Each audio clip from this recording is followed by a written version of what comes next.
Assalamualaikum warahmatullahi wabarakatuh. Alhamdulillahi rabbil alamin. Wassalatu wassalamu ala asrafil anbiya'i wal mursalin. Wa ala alihi wa sahbihi ajma'in. Amma ba'du wa qur rabbi adkhilni mudkhala sidqin. Wa akhrijni mukhraja sidqin. Waj'al li min ladunka sultanan nasira. Rabbi a'udzubika min hamazatis syayatin wa a'udzubika rabbi ay yahdurun. Para pemirsa, sahabat FKSMM Deli Serdang, dimanapun Anda berada, insya Allah semuanya dimuliakan Allah Subhanahu wa Ta'ala. Kullu amrin zibalin la yabda'u fihi bilhamdulillah fahuwa aqta.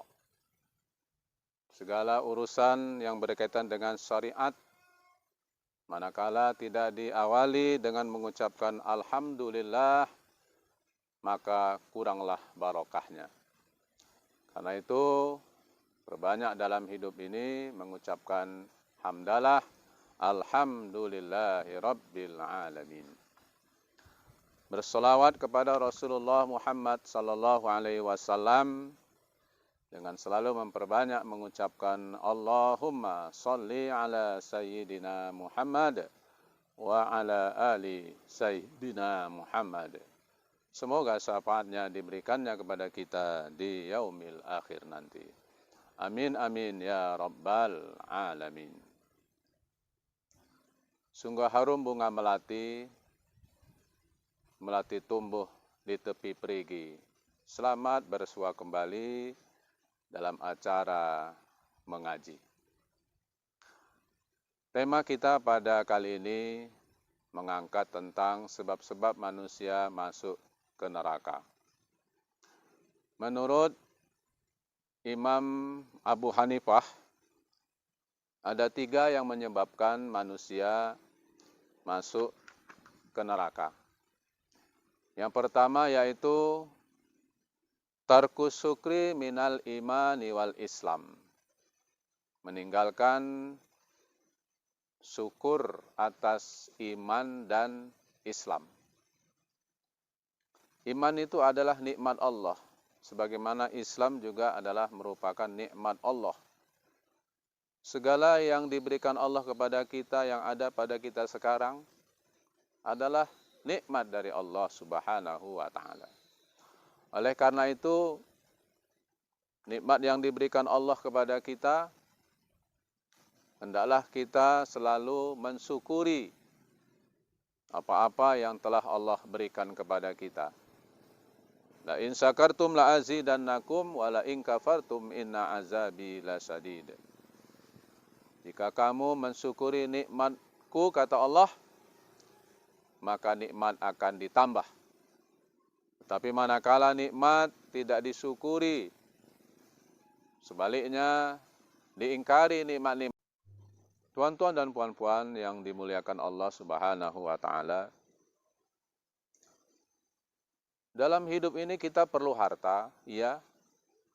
Kita perlu kendaraan, kita perlu rumah, kita perlu uang yang banyak.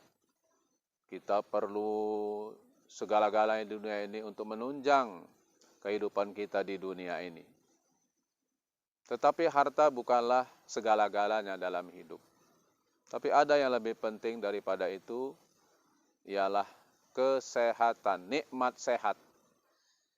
Maka Nabi mengatakan, nikmatani maghbunun fiha katsirum minan nas. Ada 2 nikmat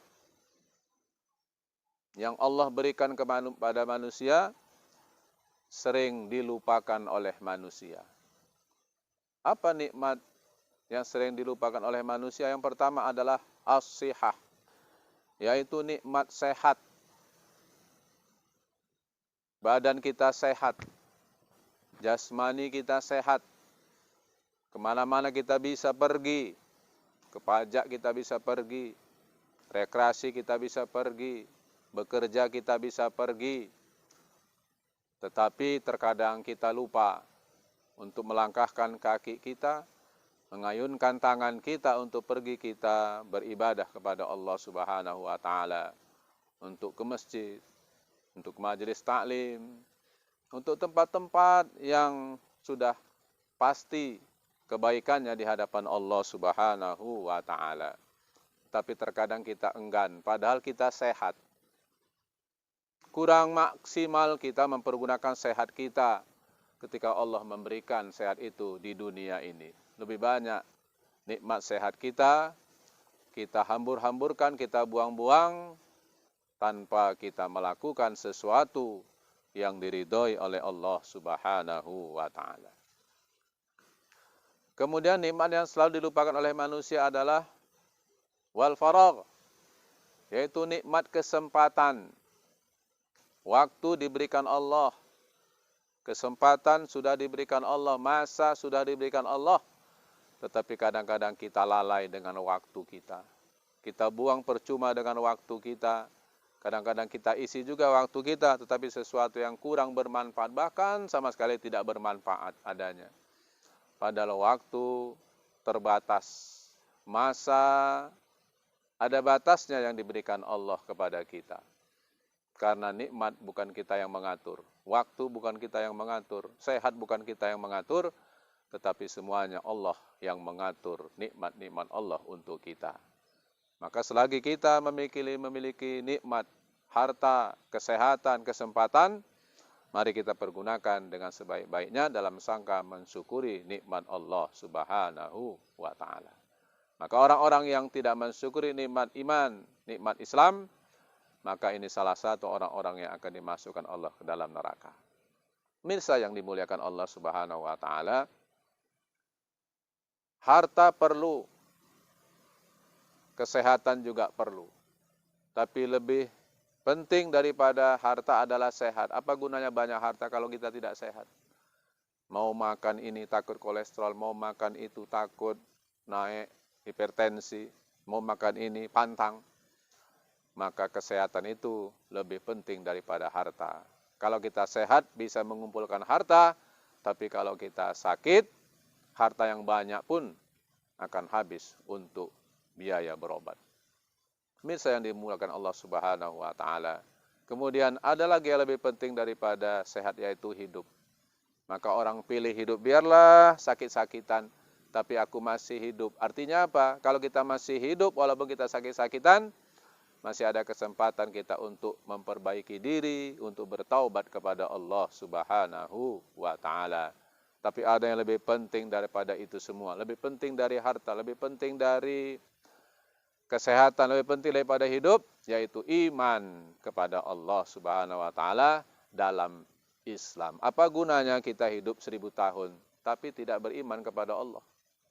Apa gunanya kita hidup tapi kita tidak beramal ibadah kepada Allah Subhanahu wa taala? Fir'aun hebat, raja di raja, dan dia mengaku Tuhan.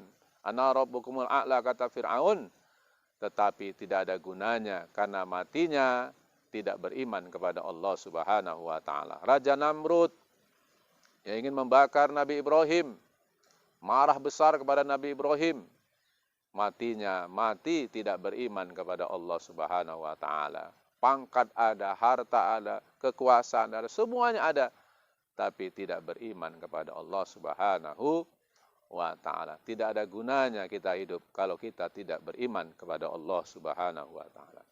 Kemudian yang kedua, wala tarku khaufi wa zahabal iman. Tidak takut imannya hilang. Tidak takut sedikit pun dirinya kalau imannya hilang dari dirinya sendiri.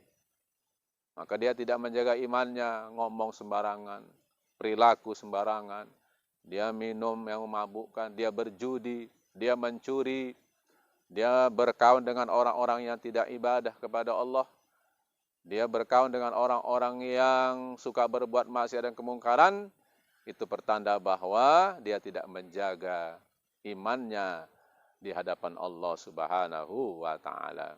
Maka Nabi mengatakan, carilah kawan yang baik dalam hidup ini, karena kawan yang baik adalah kawan yang bisa mengajak kita kepada jalan yang diridhoi Allah Subhanahu wa taala. Pemirsa FKS MM yang dimuliakan Allah Subhanahu wa taala. Kemudian yang ketiga, az-zulmu ala ahlil Islam. Berbuat aniaya kepada keluarga muslim, kepada orang Islam. Karena orang Islam itu saudara kepada kita. Seakidah, seiman, dimanapun mereka berada, apapun warna kulitnya, apapun suku bangsanya, kalau sama imannya, sama akidahnya, sama agamanya, mereka itu adalah saudara kita, dunia dan akhirat. Irhamu ahlal ardi, yarhamukum man fis sama. Sayangi orang-orang yang ada di bumi ini, makhluk-makhluk yang ada di bumi ini, maka makhluk yang ada di langit akan menyayangimu. Wa ahsin kama ahsanallahu ilaika. Berbuat baiklah kepada orang lain sebagaimana Allah telah berbuat baik kepadamu. Al-Qasas ayat 77. Inilah 3 orang-orang yang akan dimasukkan ke dalam nerakanya Allah Subhanahu wa taala menurut Imam Abu Hanifah. Mudah-mudahan tausiah singkat ini memberikan manfaat untuk kita semua. Mohon maaf jika ada salah dan khilaf. Kalau pedang melukai tubuh, alamat badan akan sembuh. Kalau lidah melukai hati, kemana obat akan dicari. Demikian. Nasrun minallah wa fatun qarib wa basyiril mu'minin. Wassalamualaikum warahmatullahi wabarakatuh.